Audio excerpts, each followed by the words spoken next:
naman akalain na hindi ko rin inaasahan. Narito tayo ngayon upang matunghayan ang nakakakilig, napaka-sweet at talaga namang sobrang nagtitrending na love story ni Kalingap Tata at ni Ate Princess.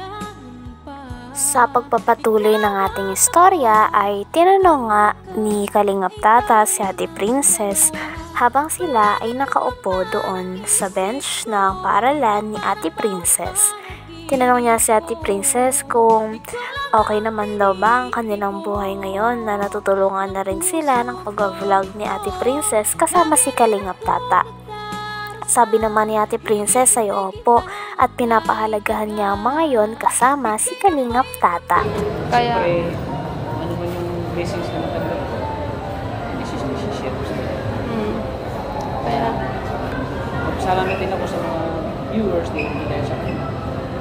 Wala tayo mag-release. kaya sobra din po nagpapasalamat sa sa mga viewers talaga, and yun talaga, sobrang nagpapasalamat. Malaking tulong po na sa pag-aaral ko. Sobra.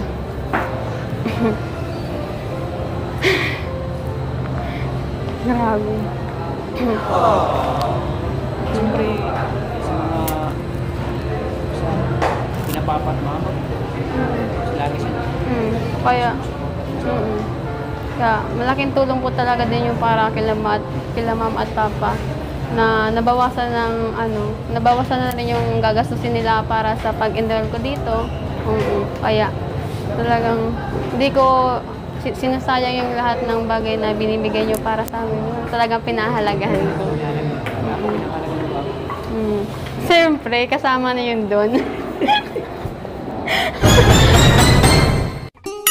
Sana all.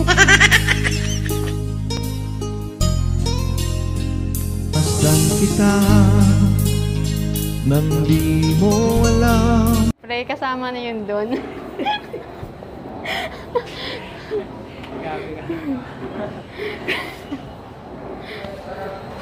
Tara, gabi na po kasi. Labas na po tayo. Oh, sige.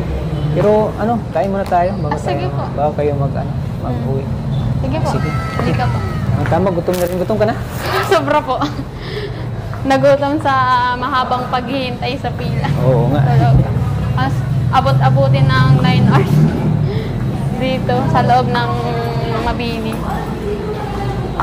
Tama, gutom na ako. Sige po. Kain po tayo dyan. O sa yan po yung dalawang batang tendera. Uy, sige. Ano mga pagkain dyan? Madami po eh. Gutom ka na? Sobra po.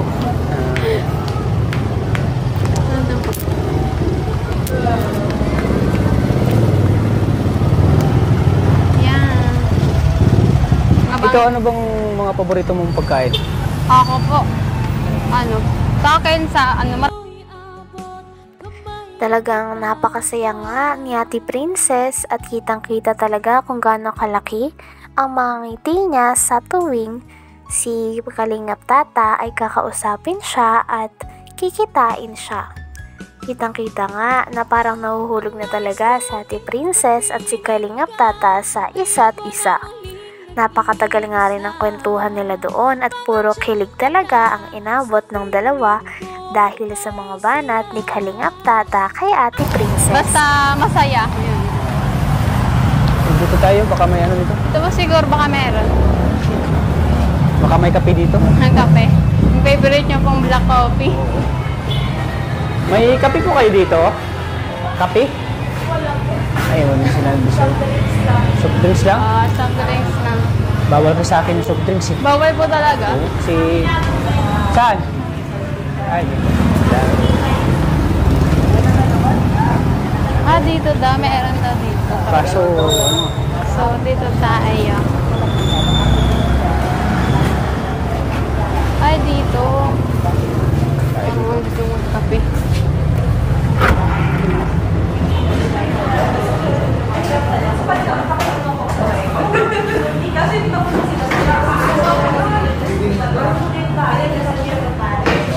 may coffee kayo?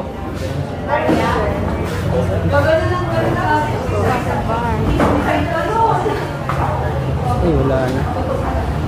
Wala na yung bingka? Yung bibingka, wala na? Ay, wala na. Sarap yun eh. Wala na.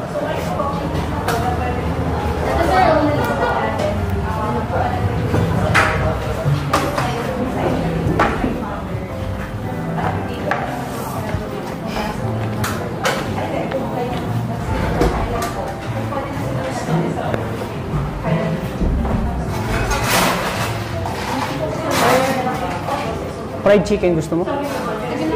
Ha? Fried chicken na. Fried chicken. Tatlong fried chicken, no? Sige po. At saka fried chicken. Tatlong 99. Yes po. Tatlong 99. Alin po dito? Yung fried chicken. Ito po. May rice na yan? Meron po yan. Doon po. Table. At saka coke. Tatlo po doon po, sir. Fried chicken po. Ano, gusto mo yung gusto mo yung place? Ang ganda, ano? Ang ganda. Dito ako madalas nagkakape. Nagpapa-relax. Ito. Yung cafe. Amiga Coffee. Kilala ko kasi yung kilala ko yung Sana all. Pagkatapos nga ng kwentuhan nila ay naghanap agad sila ng restaurant na makakainan nila. Nagutom na rin kasi si Kalingap Tata. At syempre talagang ititreat niya muli si Ate Princess. Sa coffee shop nga sila napunta at napakasarap nga at ang sosyal na mga pagkain doon. Kaya naman na-enjoy din ito ni Ate Princess. Kahit hindi masyadong malakas kumain si Ate Princess, ay nasubok talaga siya doon. Dahil parang nagmumukbang na nga daw siya sa dami ng pagkain na binili sa kanya ni Kalingap Tata. kanila sa paborito mo Talagang nila yung kape. Oo. Alam mo, ang sarap ng kape dito. Talagang, Matikman nga. Oo. Gusto mo? Patikman mo? Okay, magpadagdag ako ng Dagdag mo ng kape. Tikman natin. Papadagdag ako ng kape. Ano po? Tatlong kape at saka yung tatlong. Ano po? Yung kanina. Ay, yung Kape mo kape? kaping barako. Americano po, sir. Amerikano. Magkano yung Amerikano? Ano po sir? Ang regular po is 85, large po is 1. Sige. Hot po. Tatlo. Tatlong hot.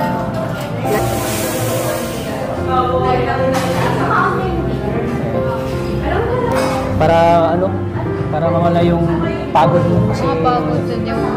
kasi pag nakainom ka ng itong kape na ito, mawala yung pagod. Nawawala yung pagod mo talaga.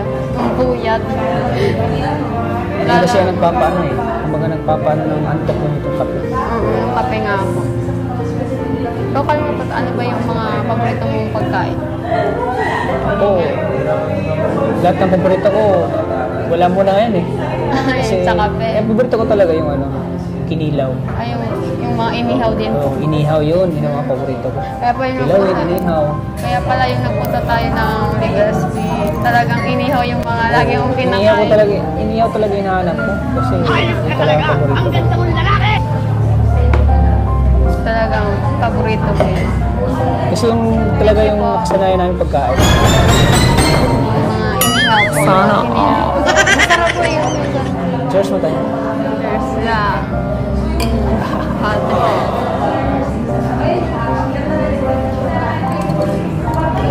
Sarap ng tubig ah. Ang lamig. Lamig masyado. Ganda dito, no? Ang ganda po talaga yung... Aircon pa.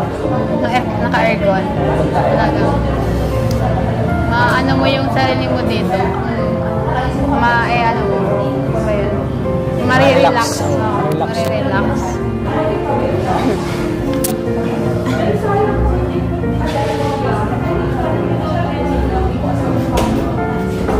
So, hindi ko akalain na malapit lang pala dito sa school mo. Oh, malapit lang po kaya.